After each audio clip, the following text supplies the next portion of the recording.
ರಾಜ್ಯ ಕಾಂಗ್ರೆಸ್ನಲ್ಲಿ ನಿಲ್ಲದ ಸಿಎಂ ಕುರ್ಚಿ ಕಾಳಗ. ಸಿಎಂ ಮಾರ್ಮಿಕ ಪೋಸ್ಟ್ಗೆ ವಿರೋಧಿಗಳು ಶಾಕ್. ಕುರ್ಚಿ ಫೈಟ್ ಮಧ್ಯೆ ಸಿಎಂ ವಿರೋಧಿಗಳಿಗೆ ಕೌಂಟರ್.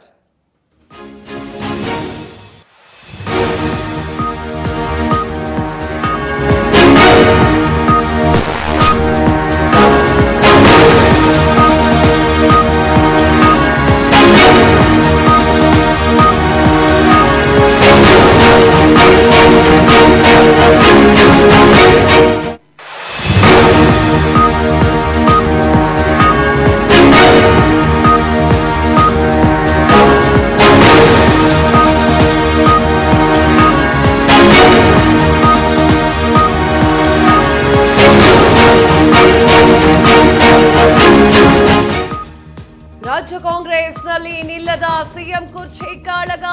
ಸಿಎಂ ಮಾರ್ಮಿಕ ಪೋಸ್ಟ್ಗೆ ವಿರೋಧಿಗಳು ಶಾಕ್. ಕುರ್ಚಿ ಫೈಟ್ನ ಮಧ್ಯೆ ಸಿಎಂ ವಿರೋಧಿಗಳಿಗೆ ಕೌಂಟರ್. ಆಡಳಿತ ಪಕ್ಷದ ನಾಯಕರ ವಿರುದ್ಧವೇ ಟಗರು ಗರಂ.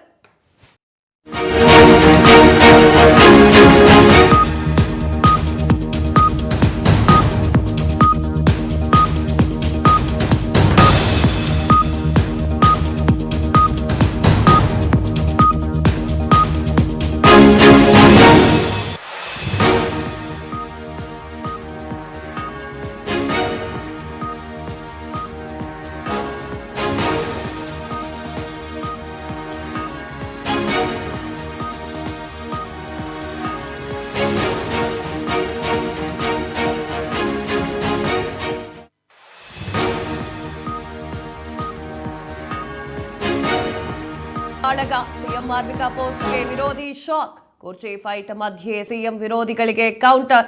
ಆಡಳಿತ ಪಕ್ಷದ ನಾಯಕರ ಒಂದು ವಿರುದ್ಧವೇ ಟಗರು ಗರಂ ಆಗಿದ್ದ.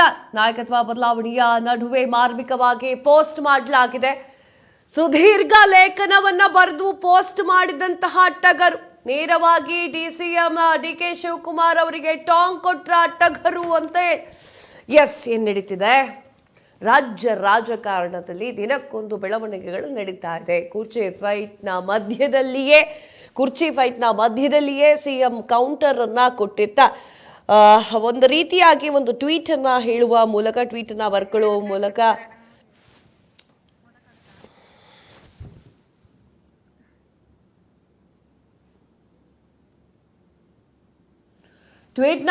ಸಿದ್ದರಾಮಯ್ಯ ಅವರು ಒಂದು ರೇಂಜ್ಗೆ ತಿರುಗೇಟನ್ನ ಕೊಟ್ಟಿದ್ದಾರೆ. ಕುರಿ ಕಾಯುತ್ತಿರುವವನು ಸಿಎಂ ಆಗದ್ದೇ ಭದ್ರದ ಕಣ್ಣು ಕೆಂಪಾಗಕ್ಕೆ ಕಾರಣ ಅಂತ ಹೇಳಿ ಟ್ವೀಟ್ ಮಾಡಿದ್ದಾರೆ. ಆ ಟ್ವೀಟ್ನ ಫೂಟೇಜ್ಗಳನ್ನು ನಿಮ್ಗೆ ತೋರಿಸ್ತಾ ಇದ್ದೀವಿ. ನಮ್ಮ ಮೇಲೆ ವಿರೋಧಿಗಳು ನಡೆಸ್ತಾ ಇರುವಂತಹ ಬಹುತೇಕ ದಾಳಿಗಳು, ಮಾಡ್ತಿರುವಂತಹ ಟೀಕೆ ಆರೋಪಗಳಿಗೆ ನಾನು ಹುಟ್ಟಿದ ಜಾತಿಯೂ ಒಂದು ಕಾರಣ. ಕುರಿ ಕಾಯುತ್ತಾ ಇರಬೇಕಾದವನು ಮುಖ್ಯಮಂತ್ರಿ ಆಗಿಬಿಟ್ನಲ್ಲ. ಆರ್ಥಿಕ ತಜ್ಞರಿಗೆ ಸರಿಸಮನಾಗಿ ನಿಂತು ಸಾಲು ಸಾಲು ಬಜೆಟ್ ಮಂಡಿಸಿ ಶಭಾಷ್ ಅಂತ ಅನ್ಕಣ್ಣಲ್ಲ. ಆ ರೀತಿಯಾಗಿ ಪೋಸ್ಟ್ ಮಾಡಿದ್ದ.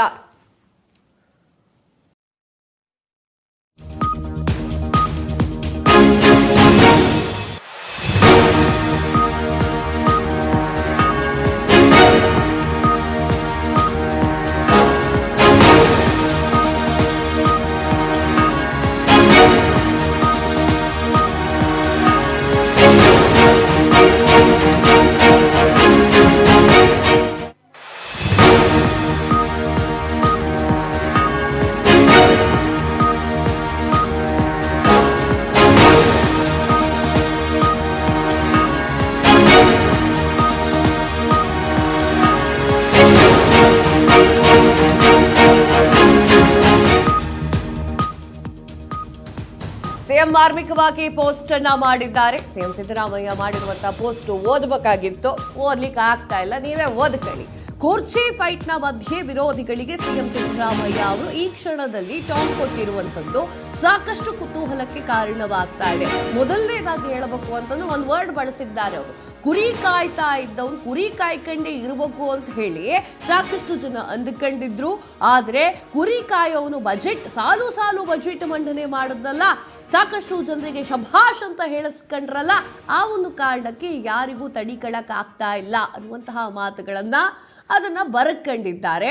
ಇನ್ನು ಕರೆಕ್ಟಾಗಿ ಹೇಳಬೇಕು ಅಂತಂದ್ರೆ, ಈ ಟೈಮಲ್ಲಿ ಬಜೆಟ್ ಮಂಡನೆ ಮಾಡುವಂತಹ ಸಮಯದಲ್ಲಿ ಸಿದ್ದರಾಮಯ್ಯ ಅವರ ಈ ಟ್ವೀಟ್ ಸಾಕಷ್ಟು ಕುತೂಹಲವನ್ನ ಹುಟ್ಟಿಸಿದೆ.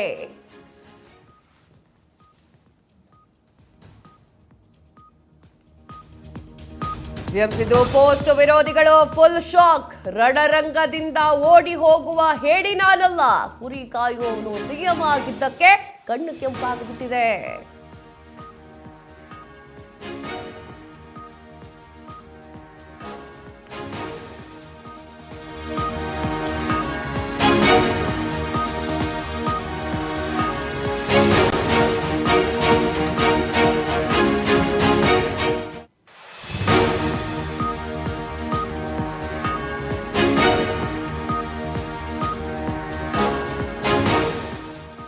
ಸಿಎಂ ಸಿದ್ದರಾಮಯ್ಯ ಪೋಸ್ಟ್ ವಿರೋಧಿಗಳು ಫುಲ್ ಶಾಕ್. ರಣರಂಗದಿಂದ ಓಡಿ ಹೋಗುವ ಹೇಡಿ ನಾನಲ್ಲ, ಕುರಿ ಕಾಯುವವನು ಸಿಎಂ ಆಗಿದ್ದಕ್ಕೆ ಕಣ್ಣು ಕೆಂಪಾಗಿಬಿಟ್ಟಿದೆ.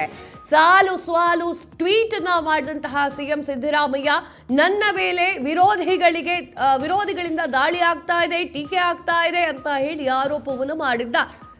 ವಿರೋಧಿಗಳು ದಾಳಿಯನ್ನ ನಡೆಸಲಿಕ್ಕೆ ಜಾತಿಯೂ ಒಂದು ಕಾರಣವಾಗಿದೆ. ದುರುದ್ದೇಶ, ಲೆಕ್ಕಾಚಾರ ವಿರೋಧಿಗಳ ಮನಸ್ಸಿನಗೆ ನಾಡ್ತಾ ಇದೆ.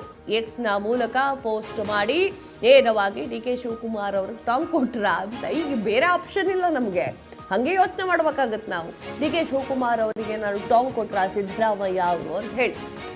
ಎಲ್ಲಿಂದ ಶುರುವಾಯಿತು ಇದು? 2025 ಹಿಂದೆ ಶುರುವಾಗಿದ್ದು. ಕತೆ ಹೇಳ್ತೀನಿ ಕೇಳಿ.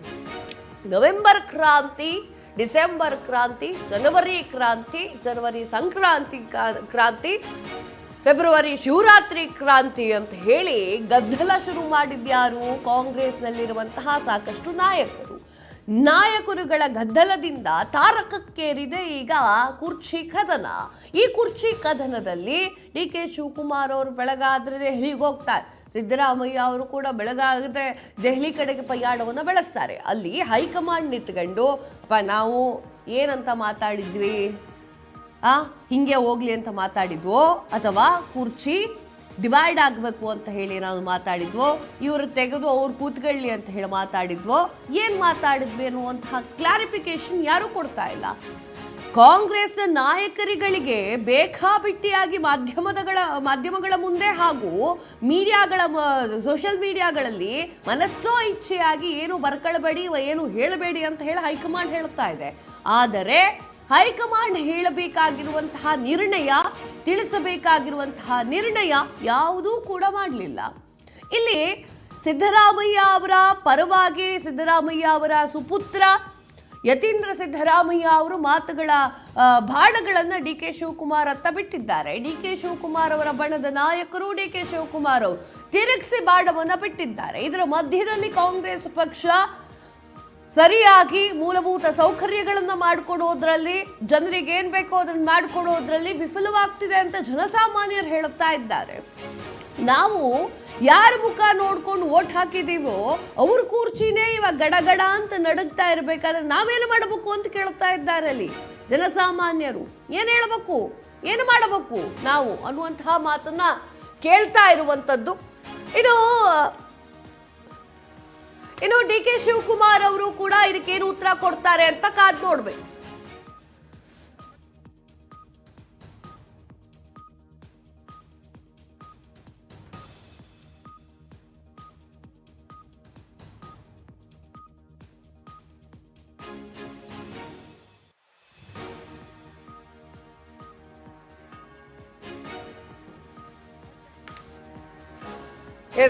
ಸಾಲು ಟ್ವೀಟ್ನ ಮೂಲಕ ಸಿದ್ದರಾಮಯ್ಯ ಒಂದಿಷ್ಟು ವಿಚಾರಗಳನ್ನು ಹಂಚಿಕೊಂಡಿದ್ದಾರೆ. ಅವರು ಪಾಪ ತಮ್ಮ ಮನಸ್ಸಲ್ಲಿರುವಂತಹ ಕಷ್ಟಗಳನ್ನು ಹೇಳ್ಕೊಂಡಿದ್ದಾರೆ ಅಂತ ಕಾಣಿಸ್ತಾ ಇದೆ. ಏನ್ ಹೇಳಿದ್ರು?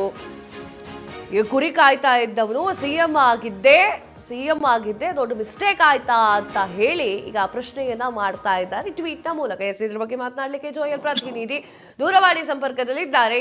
ಜೋಯಲ್, ಸಿದ್ದರಾಮಯ್ಯ ಅವ್ರ ಟ್ವೀಟು, ಕುರಿ ಕಾಯೋನು ಸಿಎಂ ಆಗಿದ್ದಾರೆ ಅಂತ ಹೇಳಿ ಕೆಂಗಣ್ಣಿಗೆ ಬಿದ್ದಿದ್ದೀನಿ ನಾನು, ಸಾಲು ಬಜೆಟ್ ಮಂಡನೆ ಮಾಡಿದ್ದೆ ತಪ್ಪಾಗೋಯ್ತಾ ಅನ್ನುವಂತಹ ರೀತಿಯಲ್ಲಿ ಟ್ವೀಟ್ ಅನ್ನ ಮಾಡ್ಕೊಂಡಿದ್ದಾರೆ. ಇದರ ಒಳ ಅರ್ಥ ಏನಿರಬಹುದು? ಎಸ್ ಕಾವ್ಯ, ಇಲ್ಲಿ ಸಿಎಂ ಸಿದ್ದರಾಮಯ್ಯನವರು ಟ್ವೀಟ್ ಮಾಡಿರೋದಂತೂ ನಿಜ. ಆದ್ರೆ ಯಾರಿಗೆ ಮಾಡಿರುವಂತದ್ದು ಅನ್ನೋದು ನಿಜಕ್ಕೂ ಕೂಡ ನೇರವಾಗಿ ಹೇಳೋಕೆ ಸಾಧ್ಯವಿಲ್ಲ. ಯಾಕೆ ಅಂತಂದ್ರೆ ಇಲ್ಲಿ ಪ್ರತ್ಯಕ್ಷವಾಗಿ ಅವರು ಹೇಳ್ತಾ ಇಲ್ಲ, ಪರೋಕ್ಷವಾಗಿ ಒಂದು ಟಾಂಗ್ ನೀಡುವಂತ ಕೆಲಸವನ್ನ ಮಾಡಿದ್ದಾರೆ ಅನ್ನೋದನ್ನ ಮೊದಲು ಗಮನಿಸಬೇಕಾದಂತ ವಿಚಾರ. ಡಿ.ಕೆ. ಶಿವಕುಮಾರ್ ಅವರೇನ ಅಥವಾ ವಿರೋಧ ಪಕ್ಷದವರಿಗ ಮತ್ತೆ ಬೇರೆ ಯಾವ್ದಾದ್ರು ವೈಯಕ್ತಿಕವಾಗಿ ಹಿಂದೆ ದಾಳಿ ಮಾಡಿದಂತವ್ರಿಗ ಅದನ್ನ ಕೇಳಬೇಕಾಗಿದ್ದು ಸಿಎಂ ಸಿದ್ದರಾಮಯ್ಯನವರಿಗೇನೆ. ಹಾಗಾಗಿ ಅವರ ಒಳ ಅರ್ಥ ಏನಿದೆ ಅನ್ನುವಂಥದ್ದನ್ನ ನಾವು ಗಮನಿಸಬೇಕು. ಆದ್ರೆ ಪ್ರಸ್ತುತವಾಗಿ ಡಿ.ಕೆ. ಶಿವಕುಮಾರ್ ಅವರಿಗೆ ಟಾಂಗ್ ಕೊಟ್ರ ಅನ್ನುವಂತ ವಿಚಾರ ಯಾಕೆ ಮುನ್ನೆಲೆಗೆ ಬರುತ್ತೆ ಅಥವಾ ನಮ್ಮ ಮಧ್ಯೆ ಒಂದು ಪ್ರಶ್ನೆ ಬರುತ್ತೆ ಅಂತಂದ್ರೆ, ರಾಜ್ಯದಲ್ಲಿ ಮುಖ್ಯಮಂತ್ರಿ ಬದಲಾವಣೆ ಕುರಿತು ಸಾಕಷ್ಟು ಚರ್ಚೆಗಳು ನಡೀತಾ ಇದಾವೆ. ಹಾಗಾಗಿನೇ ಈ ಒಂದು ಪೋಸ್ಟ್ ಇನ್ನಷ್ಟು ವೈರಲ್ ಆಗ್ತಾ ಇದೆ. ಹಾಗಾಗಿ ಇಲ್ಲೆಲ್ಲೋ ಒಂದ್ ಕಡೆ ಸಿಎಂ ಡಿ.ಕೆ. ಶಿವಕುಮಾರ್ ಅವ್ರಿಗೆ ಈ ಒಂದು ಟಾಂಗ್ ಕೊಟ್ರ, ಯಾಕೆಂದ್ರೆ ಕುರ್ಚಿಗಾಗಿ ಅವರು ಸತತವಾಗಿ ಫೈಟ್ ಅನ್ನ ನಡೆಸ್ತಾ ಇದ್ದಾರೆ. ಹೇಗಾದ್ರೂ ಮಾಡಿ ಸಿಎಂ ಸಿದ್ದರಾಮಯ್ಯನವರಿಂದ ಆ ಒಂದು ಏನು ಕುರ್ಚಿಯನ್ನ ಪಡ್ಕೋಬೇಕು, ಸಿಎಂ ಸ್ಥಾನವನ್ನ ಪಡ್ಕೋಬೇಕು ಅಂತ ಕಾಯ್ತಾ ಇದ್ದಾರೆ. ಹಾಗಾಗಿ ಕುರಿ ಕಾಯ್ದಿದ್ದವನು ಸಿಎಂ ಆದದ್ದೇ ಪಟ್ಟಭದ್ರರ ಕಣ್ಣು ಕೆಂಪಾಗಲು ಕಾರಣ ಆಯ್ತಾ? ನನ್ನ ಮೇಲೆ ವಿರೋಧಿಗಳು ನಡೆಸ್ತಾ ಇರುವಂತ ಬಹುತೇಕ ದಾಳಿಗಳು, ಮಾಡ್ತಾ ಇರುವಂತ ಟೀಕೆ ಆರೋಪಗಳಿಗೆ ನಾನು ಹುಟ್ಟಿದ ಜಾತಿ ಒಂದು ಕಾರಣ ಅಂತ ಸಿದ್ದರಾಮಯ್ಯನವರು ಹೇಳಿದ್ದಾರೆ. ಜಾತಿ ವಿಚಾರಕ್ಕೂ ಅವರು ತೆಗೆದುಕೊಂಡಿದ್ದಾರೆ. ಯಾಕೆಂತಂದ್ರೆ ಅವರು ಸಹಜವಾಗಿ ಕುರುಬ ಸಮುದಾಯಕ್ಕೆ ಸೇರಿದಂತವ್ರು. ಕುರಿ ಕಾಯ್ತಾ ಇರ್ಬೇಕಾದವನು ಮುಖ್ಯಮಂತ್ರಿ ಆಗ್ಬಿಟ್ನಲ್ಲ, ಆರ್ಥಿಕ ತಜ್ಞರಿಗೆ ಸರಿಸಮನಾಗಿ ನಿಂತು ಸಾಲು ಸಾಲು ಬಜೆಟ್ ಮಂಡಿಸಿ ಸಭಾಷ್ಗಿರಿ ಗಳಿಸ್ತಿದ್ದಾನಲ್ಲ ಅನ್ನುವಂತ ಅಸಹನೆ, ದ್ವೇಷ, ಅಸೂಯೆ ಎಲ್ಲ ನನ್ನ ವಿರೋಧಿಗಳಿಗೆ ಕುದೀತಾ ಇದೆ.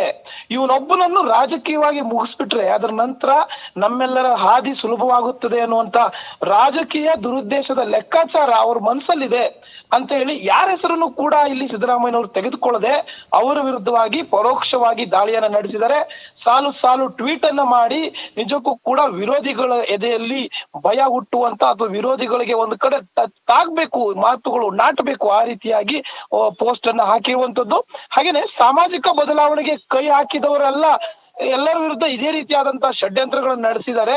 ಇತಿಹಾಸದ ಪುಟದಲ್ಲಿ ಕಾಣಬಹುದು. ಬುದ್ಧ, ಬಸವಣ್ಣ, ಅಂಬೇಡ್ಕರ್, ಗಾಂಧೀಜಿ, ಪೆರಿಯಾರ್, ನಾರಾಯಣಗೂರು ಸೇರಿದಂತೆ ಇವರೆಲ್ಲರ ಒಂದು ಸಾಮಾಜಿಕ ಪರಿವರ್ತನೆಗೆ ಏನು ಹೋರಾಟ ನಡೆಸಿದ್ರಲ್ಲ, ಅವರೆಲ್ಲರಿಗೂ ಕೂಡ ಇದೇ ರೀತಿಯಾದಂತಹ ಒಂದು ಕಷ್ಟಗಳು ಎದುರಾಗಿತ್ತು. ಅವರ ವಿರುದ್ಧವಾದಂತಹ ಒಳಸಂಚುಗಳು ಎದುರಾಗಿತ್ತು. ಹಾಗೇನೆ ನನ್ನ ವಿರುದ್ಧವೂ ಕೂಡ ನಾನು ಸಾಮಾಜಿಕವಾಗಿ ಒಂದಷ್ಟು ನ್ಯಾಯ ದೊರಕಿಸುವಂತ ಕೆಲಸಕ್ಕೆ ಮುಂದಾಗಿದ್ದೇನೆ. ನಾನು ಅದರಲ್ಲೂ ಕೂಡ ಕುರುಬ ಸಮುದಾಯಕ್ಕೆ ಸೇರಿದ್ದೀನಿ. ಸೊ ನನ್ನ ಜಾತಿ, ಇದೊಂದು ಎಲ್ಲ ವಿಚಾರಗಳು ಸೇರಿ ನನ್ನ ವಿರುದ್ಧ ಸಾಕಷ್ಟು ಒಳಸಂಚುಗಳು ನಡೀತಾ ಇದೆ ಅನ್ನುವಂತ ಅರ್ಥದಲ್ಲಿ ನಿನ್ನೆ ಸಿದ್ದರಾಮಯ್ಯನವರು ಪೋಸ್ಟ್ ಅನ್ನ ಮಾಡಿದ್ದಾರೆ. ನಿಜಕ್ಕೂ ಕೂಡ ಈ ಒಂದು ಪೋಸ್ಟ್ ಸಾಕಷ್ಟು ಚರ್ಚೆಗೆ ಗ್ರಾಸವಾಗ್ತಾ ಇದೆ. ಕಾವ್ಯ, ಎಸ್ ತಮ್ಮ ಮಾಹಿತಿಗಾಗಿ ಧನ್ಯವಾದ.